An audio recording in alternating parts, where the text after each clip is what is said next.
Des tableaux d'art, des peintures, sculptures et performances artistiques. Plusieurs œuvres sont exposées au Palais de Lomé depuis vendredi.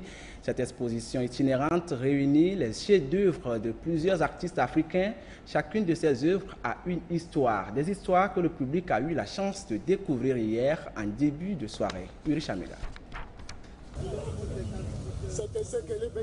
Au cœur de la végétation majestueuse, des visiteurs confortablement installés sur des pierres, tandis que d'autres se tiennent debout. Tous fixent leur attention avec une intensité captivante, comme s'ils se trouvaient dans les couloirs de nouveaux rêves, écoutant avec ferveur une histoire qui prend vie. L'atmosphère est imprégnée d'une réalité quotidienne dans un monde façonné par d'importants enjeux auxquels il est impératif de trouver des solutions. Allez, souris, regarde. L'amour, la paix, la joie, le bonheur. Hein? Regarde tout ce qui nous attend. Il est question là d'une personne qui, face à l'adversité, à la vie, a décidé de prendre appui sur le spirituel. Quand des fois on est dépassé par la vie physique, on décide de convoquer une entité qui nous dépasse pour nous aider. Et cette fois-ci, lui, son entité, c'est quoi? C'est l'Esprit Saint. Ainsi débute l'édition 2023 de l'exposition Dig Where You Stand, d'un océan à l'autre, dans le somptueux palais de Lomé, qui irradie une beauté singulière. La diversité des expressions artistiques, qu'elles soient picturales, sculpturales, photographiques ou vidéographiques, se mêlent harmonieusement. Des chapelets et des amulettes symbolisant la fusion entre les croyances traditionnelles et chrétiennes côtoient des œuvres en résine, des clous rouillés, des boîtes de conserve et d'autres objets recyclés utilisés comme matériaux de création. Chaque coin de cet endroit suscite l'admiration. Un patrimoine maritime de la Côte du Togo, donc ouvert sur le monde et ouvert à tout type d'influence. Et je crois que c'est exactement ce qu'a voulu nous dire l'exposition que nous avons vue aujourd'hui. Tout type d'influence et tout type de discipline et d'esthétique. Ici, on est en permanence confronté à des univers et à des mondes très différents et tous nos sens sont sollicités. L'exposition s'aventure dans l'exploration du potentiel régénérateur de l'art en Afrique et dans ses diasporas. L'art devient ainsi un moyen de restaurer, d'étudier l'impact des systèmes coloniaux sur les villes côtières et d'élaborer de nouvelles approches pour la décolonisation, la restitution et le rapatriement.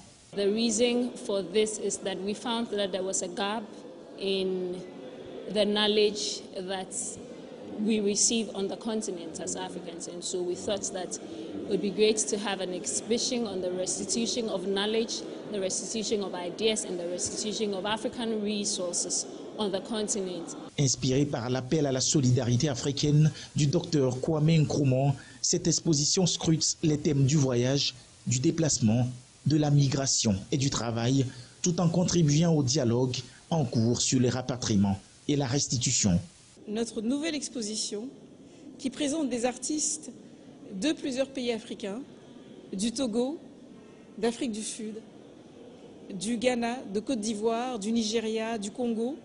Dans la réflexion curatoriale, c'est d'accompagner les artistes dans leur travail, dans leur processus de création. C'est une exposition qui va aussi montrer la variété des expressions artistiques contemporaines sur le continent, qui invite à engager des réflexions. Certains artistes donnent des énigmes à résoudre. Donc c'est une exposition qui, à vrai dire, pose beaucoup de questions sur nous, la manière dont les artistes transforment leur environnement local. Cette réalisation est le fruit de la collaboration entre le Palais de Lomé et la Fondation des artistes africains, basée à Lagos. L'exposition se prolongera jusqu'au mois de février 2024. L'édition 2024 de Dig Where You Stand est d'ores et déjà annoncée au Bénin. Et pour parler de cette exposition, nous sommes avec la directrice du Palais de Lomé, Sonia Lawson. Madame la directrice, bonjour. Merci de me recevoir. Voilà. Et cette exposition Dig Where You Stand, de l'autre côté de l'océan, que peut-on comprendre concrètement?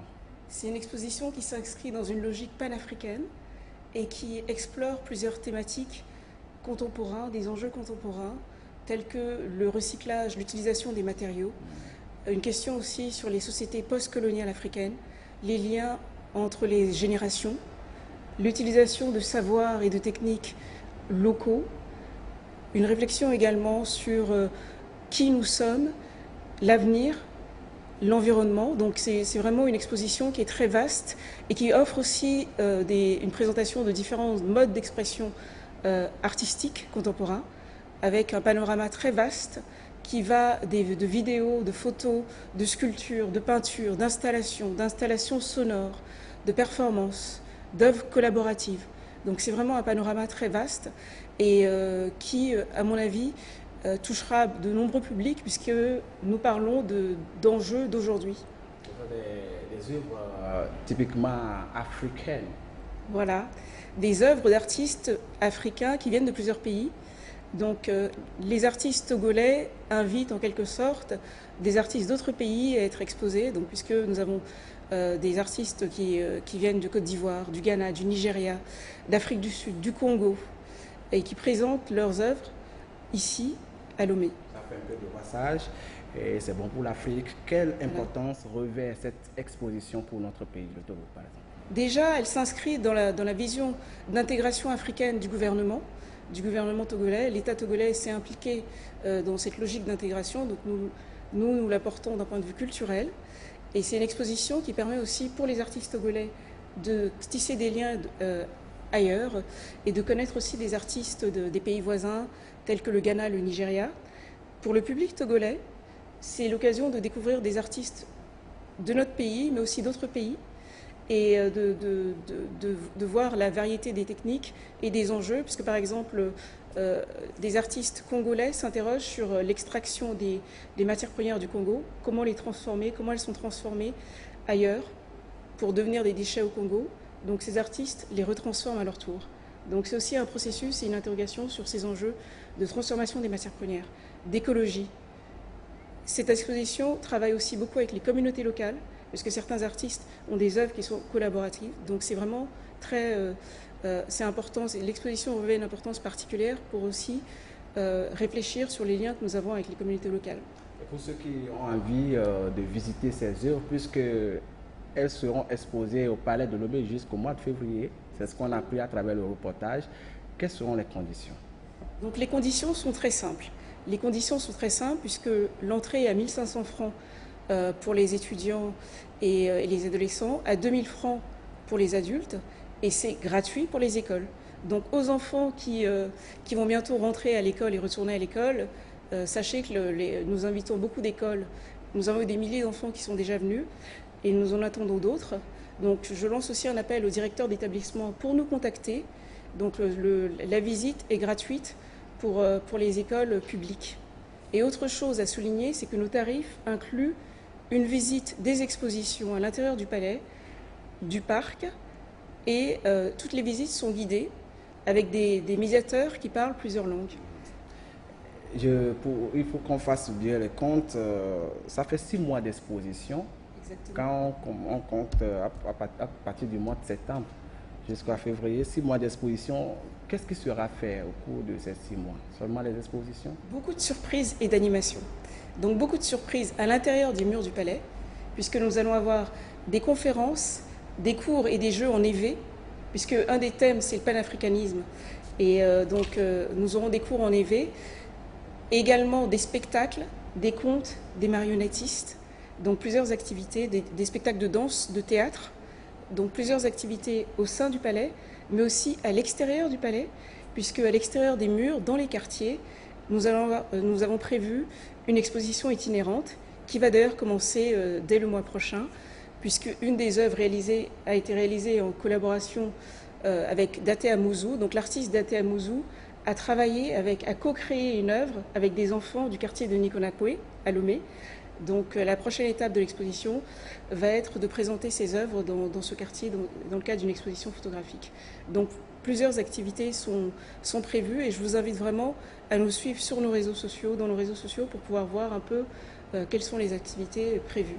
Parce que nous réservons beaucoup de surprises. Beaucoup de surprises. Sonia Lasson, directrice du Palais de Lomé, merci beaucoup pour tous ces détails. Quelque chose à ajouter?